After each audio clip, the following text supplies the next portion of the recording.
When I was about 11 years old, my parents began to introduce me to the concept of buying things with my own money. As an 11-year-old, you can imagine the challenge that is because you have no money. My parents didn't give us an allowance. We were expected to help with chores, mowing the yard, taking care of the trash, weeding the garden, those sort of basic things that we had, because you were just expected to as part of the family. So in order to earn any spending money, I had to work for other people. As an 11-year-old boy, that usually meant mowing yards in the summertime, which was equally challenging because we kind of lived out in the country, not in a subdivision. It wasn't great money, and as I said, seasonal. It's mostly just summer work. So I thought long and hard when I did earn any money what I was going to spend that hard-earned money on. And for some reason, I don't remember now why, I settled on a toy die-cast metal tractor. This thing had caught my eye in a store, and that's what I wanted. I remember the cost of that toy tractor being around $15, which was not cheap back then, at least especially for a little boy. And on top of having to earn my own spending money, my parents also expected us boys to tithe on money that we earned. And I saw that as a serious handicap. To a young boy with limited earning potential, every time I got, say, 50 or 70 cents, 75 cents or whatever for some yard work, I knew that I had to set aside 20% of it, 10% for God's tithe and 10% for the feast. The feast tithe wasn't so bad because that was money being saved up that I could spend on myself at the feast. But still, so in essence, for every dollar, in my mind, I was sort of losing 20 cents off the top. So that meant it took time to save up for this tractor. And there are several factors, though, that mitigated any disappointment that I might have had. First was that I realized, even at that age, my parents were not asking me to do something that they weren't doing themselves, that they modeled what they wanted me to do, and my brothers as well. The second was that even on those paltry sums, as I saw them even then, I saw the fruits of doing what God asked me to do. As I mentioned, the festival tithe was for me to come before God, especially the Feast of Tabernacles, where you can enjoy things you might not normally have access to through the year. But it took me all spring and summer to earn enough money to buy that toy tractor. But the day that I had enough money and I asked Mom and Dad to take me to the store to get it, I still remember that day, how impressed that was on my memory, because it was something that I earned. I was less aware of many other powerful lessons learned in having to earn that money, but primarily it was the physical and spiritual blessings that come from tithing. And that's what we're going to talk about today and consider and answer just one question. Why is tithing important? Could we explain, any one of us, could we explain to someone unfamiliar with tithing the answer to that question? Why is it important? Well, let's begin in Deuteronomy 14 in Scripture, and let's consider some principles. My message today is less about the mechanics, if you will, of tithing. I'll touch on a little bit of that here in a moment, but more to the point of the principle and the perspective. So in Deuteronomy 14 and in verse 22, we have this recorded for us. In fact, the whole balance, the end of this chapter, maybe in your Bible it says tithing principles. But just to read verse 22, it says, "You shall surely or truly tithe all of the increase of your grain that the field produces year by year." All of your increase. And he says, you shall surely tithe. So the simple answer as to why should we is because God says so. And while that may be challenging, especially on a human level, or if you're a little 11-year-old boy trying to earn money, that's maybe not a very good answer, or not enough of an answer. But it's interesting to note that one of the few things that Bible scholars will agree upon is that tithing is clearly laid out in Scripture, both in the Old Testament and the New Testament, and it is nowhere seemingly contradicted. We'll touch on some of those things as we progress as well. But for the sake of clarity, let me review some of those basics, if you will. Tithing, or specifically the word tithe, in the English simply means to give or take a tenth of. So it's easily calculated on a number system based on 10. For every 10, you take 1 out. God is a very generous God, and in this case, only asking for a tenth of the increase, not of all of the money, the increase, which is a fine distinction but an important one. Whether that increase is the form of a harvest or property or income, the principle is the same. God expects us to tithe, first and foremost, as recognition of him being creator and possessor of all. For instance, I can create, and I do, almost all of the work that I do outside of personal conversations, I create on a computer. Mr. Schmidt was talking about things to be thankful for. I'm thankful for computers. It would take me so much more time to do the things that I do, and it would make things so much more challenging. But we have these tools, and everything that I create on the computer that is part of my responsibility, while I create the items from that, I didn't create the materials that allow me to create those things. Right? I didn't go out and create the computer chips. I didn't create the glass. I didn't create the plastics. I didn't create the metals. I didn't create any of that. And mankind can do great things with what's provided. Again, Mr. Schmidt talked about all the things that we could be appreciative for. All of those things were created by somebody, weren't they? Those physical things, especially, that we enjoy anyway. And scientists can even do things like splice genes, but they can't create genes. They can't create the base genetic material that makes life possible. So all that we use to live, all that we use to enjoy life, all that exists came or comes from God in the first place. And for the use of all that he's created, God simply asks for a tenth in part back as usage fee, to put it a little bit crudely. Right? It's the service fee. We're all aware of those things. But it's not onerous, and we'll talk about more of that as well as we progress from. But we're here in Deuteronomy. Let's go back to chapter 8. Let's look at some of these verses that talk about what I've just touched on here in terms of God creating wealth and tithing. So in Deuteronomy 8 and verse 18, we have here for us reminders, as this book is known for. And the reminder here is that they should not only not forget God, but the perspective of what he provides. So Deuteronomy 8, verse 18, you shall remember the eternal your God, for it is he who gives you power to get wealth, that he may establish his covenant, which he swore to your fathers, as it is this day. The power to get wealth. And wealth is an interesting thing. We can look at nations like this nation, certainly, that was given so many resources. I mean, we have access to materials like uranium.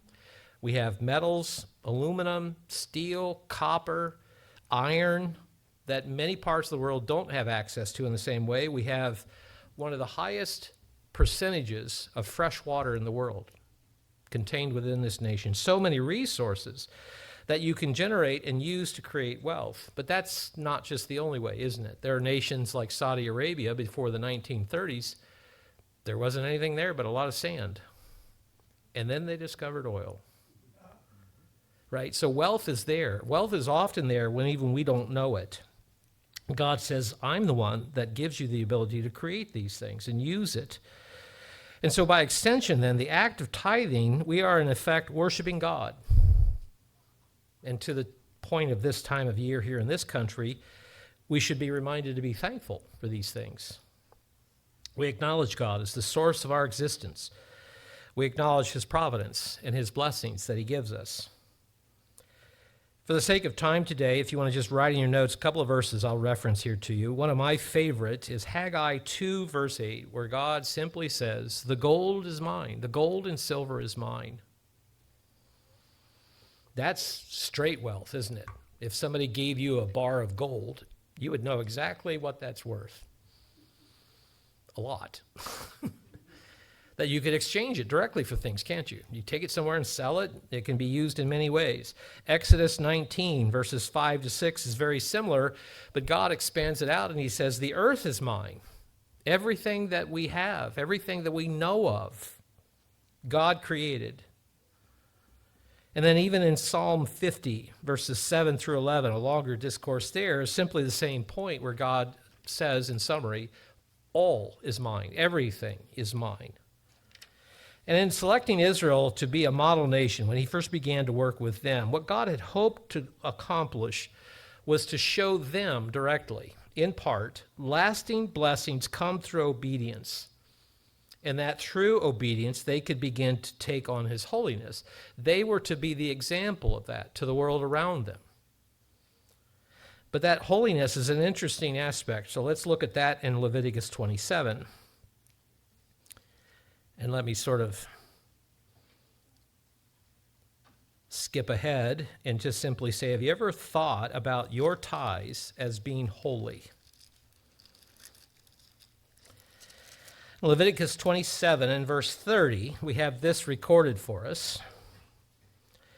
And all the tithe of the land, whether of the seed of the land or of the fruit of the tree, it is the Eternal's. It is holy to the Eternal. So no matter what it is, and it's not limited to just these two things that are mentioned here, as we rehearsed, as I referenced in these other verses, it's consistent through Scripture that everything that is God's, when we tithe on it, that is holy. So a tithe is not meant to be used for what we want it to be used for, even in terms of second tithe. It's not just that we can go to the feast and we have all this extra money we can spend on whatever. Do we think about spending it in ways that reflects the holiness of what that money represents? So it's not to be borrowed. We'll come back to that thought. If you do, you have to pay a 20% surcharge. Now, why would anybody do that is the question. Well, what if I have a lamb that I see that is especially special? Right? The genetics just lined up. This is a lamb that can drop twins every time it's pregnant. You know, the wool is the best quality. Everything about this lamb is top notch. And I don't want to tithe on that. That was the first lamb, maybe, of the herd, and I was supposed to tithe on it. Well, I could keep that, but then I'd have to add 20% to it. That's a pretty serious consideration then, isn't it? If I want to use something that was to be given to God first and foremost. But again, do we consider our tithes holy? Unfortunately, I've known people that have taken, say, second tithe money especially, and maybe something happens right before the feast. There's some emergency, and they say, I don't have the funds for this, and so then they take their second tithe, and then they're left without money to get to the feast. So let's look at another verse along this line in terms of God's ownership, if you will. In Job 41, God says, essentially, everything I created on this planet came from me. We can acknowledge that. We have no idea how that happened because he did it on a spiritual level, right? With his power, with his spirit, he created all. But in Job 41, it's even expanded out beyond that. In verse 11, we have recorded for us God saying or speaking to Job here, who has preceded me that I should pay him? So it's not just that there's an exchange, right? That there's a requirement or a usage fee, as I say earlier. It's recognition of ownership. God says, so who is there before me that I would need to pay him? He says, everything under heaven is mine. Now, not just what we consider the heaven in terms of the universe. This is talking about everything under his throne, where he is his. Tithing, then, is also about not losing sight of God's sovereignty and that he owns all. He made all. But let's back up and touch on the point that I made that most scholars don't argue, if you will, the point of tithing. Let's go back to Genesis 14 and see an example. We'll actually look at two examples here of individuals who tithed. And the first example is Abraham in Genesis 14, beginning in verse 17 to sort of break into the thought. This is the outcome, if you will, of when Lot and the other cities in the valley, where Sodom and Gomorrah and those other city kingdoms were, they had been taken captive. Abraham takes his men, he goes out, he rescues them. So this is as he comes back. Genesis 14, verse 17, it says, the king of Sodom went out to meet him at the valley of Sheba, that is, the king's valley, after his return from the defeat of Caledorloma, and the kings who were with him. So verse 18, and Melchizedek, king of Salem, brought out bread and wine. He was the priest of God Most High. Now, we'll not get into this at any length, but if you go to Hebrews, we're given insight here that this Melchizedek was the pre-incarnate Christ. So it says, he, that is Melchizedek, blessed him, that is Abraham, and said, blessed of Abraham of God Most High, possessor of heaven and earth, blessed be God Most High, who has delivered your enemies into your hand. God delivered the enemies of Abraham into his hand. And so then it concludes verse 20 there, and he gave him a tithe of all. He gave him a tithe of everything. If you read on further, it was a tithe on everything Abraham had, not all the spoils, because he gave those back to the kings. It was his increase, wasn't it? If we go then next to chapter 28, Genesis 28, and in verse 20, we have here the record of Jacob tithing. To begin again in verse 20, it says, Jacob made a vow saying, if God will be with me and keep me in this way that I am going, and give me bread to eat and clothing to put on, so that I come back to my father's house in peace, then the Lord shall be my God. And this stone which I have set as a pillar shall be God's house, and of all that you give me, I will surely give a tenth to you. What I find especially interesting in these two examples is that all of this predated what we call the Sinaitic covenant, right? The covenant made with Israel at Sinai with Israel and God. So it predates what many claim is the law. But some will view tithing, in spite of these things, as God wanting to limit our wealth, our income. And perhaps some of you have heard or seen that, unfortunately, in some of the upheavals in our church history, going back about 30 or so years ago. I heard people say God's way of life is burdensome.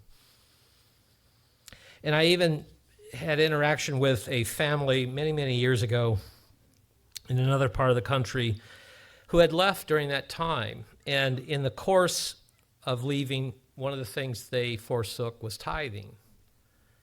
And I found it very illustrative that by doing that, it set them on a course of poor financial decisions. They made decent money, solid, probably middle class, maybe a little lower middle class, but they weren't a large family, husband and wife, 2 boys, but they never had enough. And they regularly came to the church for assistance, which we gave. But at some point, then you have to realize this is not just one-offs, there's a pattern here. And so I sat down with them to go through a budget. That's always a very uncomfortable conversation, because they have to acknowledge they don't have much money. And so you look at what they're paying for rent and utilities and food and such, and it's obvious they don't have enough to cover everything. But then the conversation came to tithing. And some would say, well, as they did, well, I don't have enough money to tithe. I can't afford to tithe, is what the husband said to me. My response was, you can't afford not to tithe. I said, I don't know how God will do it, but he promises blessings when we follow his instruction. Tithing certainly is one of them. I said, in some way, at some point, he will bless you. This individual worked for the state. And in considering his financial position, he wanted to try to find a position that would pay more money. And he was trying to do that in the state, so he didn't lose all the years of service towards his retirement that he had already invested in working for the state. So he was applying within the state system. He'd apply for everything that looked similar to the job description and job title, if you will, category that he had. And he would get interviews. He would get sometimes second interviews, and then everything would just disappear. And you can imagine the frustration. I encouraged him to continue trying. And then he found another position. And he wasn't real sure about the position because it was a pretty lateral move. But he realized in looking into it, even though it was only a minor increase in salary, it moved him from a metropolitan area to a more rural area of the state, which in effect became a bonus. Because now his housing is less expensive, his food, his utilities, his car costs, everything dropped. And the net effect was he had more disposable income. And it shows the power of God's blessings. Many of you are probably familiar with this. If you try to explain tithing to someone unfamiliar with it, their reaction is probably very similar to this husband. How can I do that? Right? How can I tithe? And you say, oh, but wait, there's more. There's also the tithe for the feast. Wait, what, 20%? Oh, but every third year there's a third tithe. What? And yet I even remember the story of my parents as they began attending church, and as you back then especially counted your third tithe year. So it was the third year after they had been attending. And so that year they were going to set aside this additional 10%. And in having conversations with different individuals at church, they were encouraged to keep track, if you will, of all the blessings that would happen that year that could not be explained in any other way. And so they decided they would. And I remember them having a notebook, and occasionally, usually at dinner time, they would talk about these things. They would write something down. And it was amazing how many things just showed up. Dad started winning contests that year. It's like your random things, you go into the store, fill out this card, and you can win a free whatever it was, and he would win these things. But it was even other things that less tangible. The car didn't break down as much, or you didn't have these unusual expenses or unplanned for expenses. You'd have more in the garden, just all these kind of things. And God's way of life is not about punishment, ever. He doesn't seek to restrict us for his pleasure. But what tithing shows, again, however, is how willing are we to put him first. Right? That tithe, if we get income increase, the tithe should be the first thing that we consider with that money, because the blessings flow from that.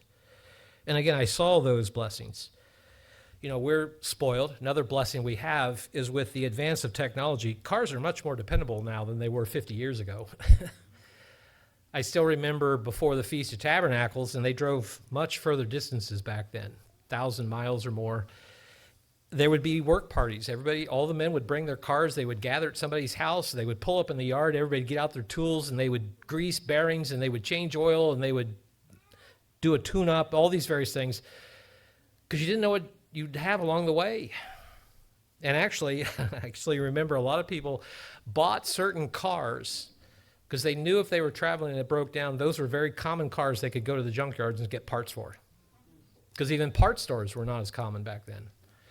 So cars that lasted. And I'll tell you one more story before we progress further. The account that I heard of we call them spiritual widows. I think you know what that means. A woman that attends whose husband either doesn't attend or has died.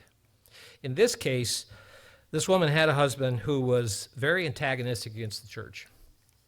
And he didn't even really give her any money to tithe on, that she could go to the feast. But she would save what she could, and she was always hoping to go, but rarely was she able because of his restriction. And one year he relented, and she was just ecstatic, as you can imagine. She was so thrilled. She was going to be able to drive to the feast. And so she plans, she prepares, she packs, she gets ready to leave that day, and he thought he was going to sabotage her. She's not a mechanic. He figured she won't know what's going on. So he went out to the car, and he took off the coil wire. So on the older model cars, you had a coil wire that was the master for firing the other spark plugs, right? It was the timing. Without the coil wire, you're going to get no spark. You're going to get no combustion. You're not going to get any movement out of the car. It's dead. So he sees her pack up. She says goodbye. She's all happy and excited. She gets out. She gets in the car, and it fires up. She heads off to the feast. And he doesn't know what to think about all this. This is no cell phone time period. He has no way to contact her until she gets there and decides to call home. And the whole week goes by, 8 days. He's probably beside himself. He's not hearing her. She's not calling in a panic. Car won't run. She comes home. She pulls in the driveway, happy to see him. She takes her stuff in the house. He shuttles out to the car real quick, pops the hood. No coil wire. The whole feast. She went, she drove, she came home. I think because she had the desire to go to God's feast using tithe money. And he blessed her for that. I saw it with my parents. I've seen it with many, many people. As I mentioned, the blessings of things that you couldn't plan otherwise. The protection even that we get at times. And I know many of you have your own stories to share. But let's go next to Matthew 23. Because how we view tithing is also as important. I mentioned about it honoring God, that it's holy, but our attitude in doing those things makes a difference as well. And this is part of what the Pharisees missed in their worship before God. It had become so rule-based that they lost honoring God. They lost the aspect of taking on his holiness in everything, but tithing even. So in Matthew 23, and in verse 23, we read this. And as a quick aside, if you want to do an interesting Bible study tonight, just a real quick thing, go through this chapter and notice how many times God says, woe to you. That's not just an, oh, by the way. It's a sharp rebuke. Right? So in verse 23, he says to them, woe to you, scribes and Pharisees, you're hypocrites. So that word in the Greek is what we get our word actor from. Right? You're pretending. You're living a lie. You pay tithe of mint and anise and cumin. Has anyone seen those seeds? Yes, no? If you haven't, they are minuscule. They are tiny, tiny, tiny. How do you pay tithe on mint and anise and cumin? They would count them out. Can you imagine the hours it took? Here's my approach. I would put it on a scale. I would divide it by 3. I would nudge a little bit more and say, there we go. Right? Because the point is not literally a tenth. The point is, am I going to do it the way God says to honor him? So he says, you've done this and you've neglected the weightier matters of the law. What are those? Justice, mercy, and faith. But notice what he says. He doesn't say you should have done justice and mercy and faith and not worried about tithing. Actually, he says, these you ought to have done without leaving the others undone. Right? So however you read that, you should have tithed without leaving justice, mercy, faith undone, or you should have done justice, mercy, faith, not leaving tithing undone. In either case, he says, tithing's good. You're just missing the next steps. So Christ didn't do away with it. He had clear opportunity to. He could have released mankind from the quote-unquote burden of tithing, but rather he confirmed that it's part of the weightier matters of the law. But we can tithe out of habit if we're not careful. I'm not saying that we don't get to a point where we don't think about things as much as we might have earlier. Right? For many years of my life, I really had to pay attention to when sundown was, because my job was regularly bumping up against that on Fridays, especially with the career field I had. But while I don't purposely plan to break the Sabbath anymore, I don't have to worry about that in the same way, right? With my responsibility, Alexa reminds me when sundown is, because I've asked her to do that. But it's not the same, isn't it? So that's not what I'm talking about. What I'm talking about is that we don't think about it. I still think about the Sabbath when it comes. I still think about tithing, but not the same way, because it's just part of who I am now. But we still should honor it. And this is part, again, of what the Pharisees missed, what they forgot. They thought tithing, amongst many other things that they did, was the righteousness. Right? So I could tithe grudgingly, can't I? Is that the same as tithing with a cheerful heart? No, they're not in the same category, and we'll come to that here next. Let's go to 2 Corinthians 9. We will oftentimes read this on a holy day, especially when we're taking up offerings, but it's not relegated only to that time period because it's a principle. In 2 Corinthians 9 and verse 7, Paul says, "Let each one of you give as he purposes in his heart." But we know what tithing is. So this is talking about offerings, but we can still apply it to tithing. Purposes as he gives in his heart. I purpose to give a tithe. I purpose to set aside a second tithe, a third tithe when that comes around. But he says, notice, but not grudgingly or of necessity. It's just another bill I have to pay. That we shouldn't look at it that way. Notice why. He says, for God loves a cheerful giver. God not only requires that we tithe, he wants us to tithe with a willing heart. He wants us to see these other aspects of it. So we do it not only cheerfully, but willingly, and in anticipation of what God will bring from it. Notice in verse 8, as we continue here, it says, and God is able to make all grace abound towards you. Now, the word grace we can get tripped up on because of how it's used in mainstream Christianity. But for the purposes of this message today, and it's not using the word improperly, think of this word as graciousness. Right? So God is able to make all graciousness abound to you. Right? So we read Deuteronomy earlier, referenced Haggai, and the references in Psalm there about God owning everything. How gracious is God to you? How gracious is God to me? To be able to not only enjoy these things, but to be able to participate in this way. To continue, he says, always having all sufficiency in all things.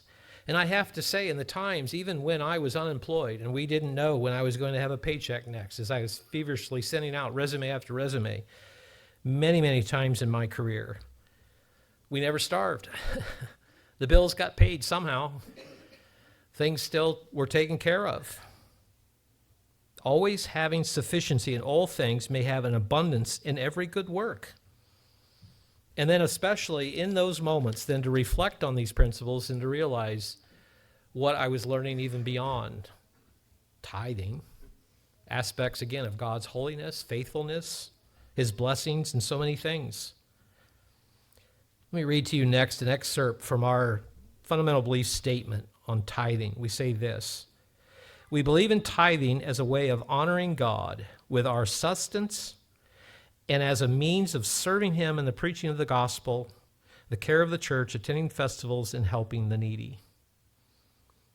Tithing is very much a fundamental part of being a true Christian, and so many spiritual blessings are predicated on the acceptance and application of this doctrine. But as I've mentioned, tithing is also an aspect of learning to take on God's holiness. Let's conclude then in Psalm 100. I had this in my Sabbath thought last night. I won't embarrass you asking for a show of hands of how many read it. But we're going to read the whole chapter today. It's 5 verses. Psalm 100, verse 1. Make a joyful shout to the Eternal, all your lands. Serve the Lord with gladness. Come before his presence with singing. Know that the Eternal, he is God, and he has made us and not we ourselves. We are his people and the sheep of his pasture. Enter into his gates with thanksgiving and into his courts with praise, and be thankful to him and bless his name. For the Eternal is good, his mercy is everlasting, and his truth endures to all generations. Do we think of this even when we tithe? We tithe because God asks us to, as I mentioned at the beginning, but also because we're reminded of what he does and what he provides for us. Tithing is necessary for us to humanly be part of something. When you put money into it, it raises the involvement, doesn't it? But it also shows that we have a part, that we're not just passive observers. We're called to be part of a work that God is doing that has started 2,000 years ago and even beyond that, but stretches into eternity. And so tithing has always been a part of God's way of life, and suspect in some form or understanding it will be for the rest of eternity. If you've not read in some time the Fundamental Belief booklet, I would encourage you to go back and read the section on tithing. We even have a book itself covering tithing to get up to speed if we've not read that in some time. But again, to be reminded of these things, of honoring God and taking on his holiness and recognizing that we owe everything to him. So whether we tithe on a lawn mowing job or whether we tithe on a regular paycheck, let's remember why we are to tithe.